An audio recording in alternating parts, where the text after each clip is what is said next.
I would also like to express my gratitude to the public to come to speak. I think that the time that was taken out of their precious evening are deeply appreciated. The viewpoints are also all heard from all angles and all sides.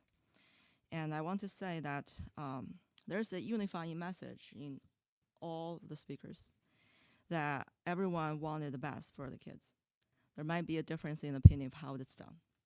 There might be a different opinion of who should decide, who should know. However, the unifying message is that we all want the best for the students in the district. I believe that's the common goal for this board as well. I think being a transgender is hard. Transitioning is hard. I think that I just hope that when the transgender students are going through that, they have their parents by their side. They may not be on their side, but by their side. So they need to know. Current policy 5756 is one form that is implementing this law that was passed in 2017.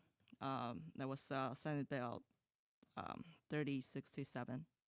That is a 1.5-page document. From that to the guideline, there has been much more information and statement that was added to that. If we have just come back to that law, I think this policy would be a lot shorter. So with that, I think the way that our current policy, Strauss's May version 5756, is not the script that we all have to stick to. It has its flaws. For example, it doesn't have an age limit. What about a 6-year-old? What about a 3-year-old that our school district can have? But this policy applies to all age group. So not how parents have its harm. This harm might diminish when the kids get a little older. However, let's not forget that this policy do apply to all age group in our district, starting from age 3 that our school district can have. So let's do a critical review of this policy. Let's look at this policy.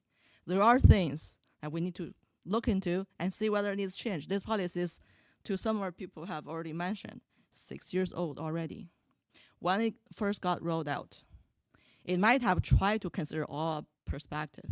However, how is it working? When rubber meets the road, when it's in practice for so long, how is it working out? It is critical time for us to take a look at it, give it a good review, and see whether the alternative policy is better. Reviewing policies, updating policies is a routine, regular part of our board's responsibility. Let's do that. I think that we just had a academic committee meeting. I think from the previous 2 meetings, we have already mentioned this policy needs to be looked at. Its mandatory status needs to be updated at least. And being outdated for so long, and there's alternative other policy forms, I'm actually a little disappointed that we haven't looked at it during our last academic meeting, which was yesterday.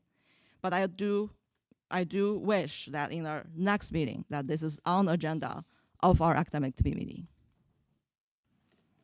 Yeah, it will be reviewed next month at the May academic committee.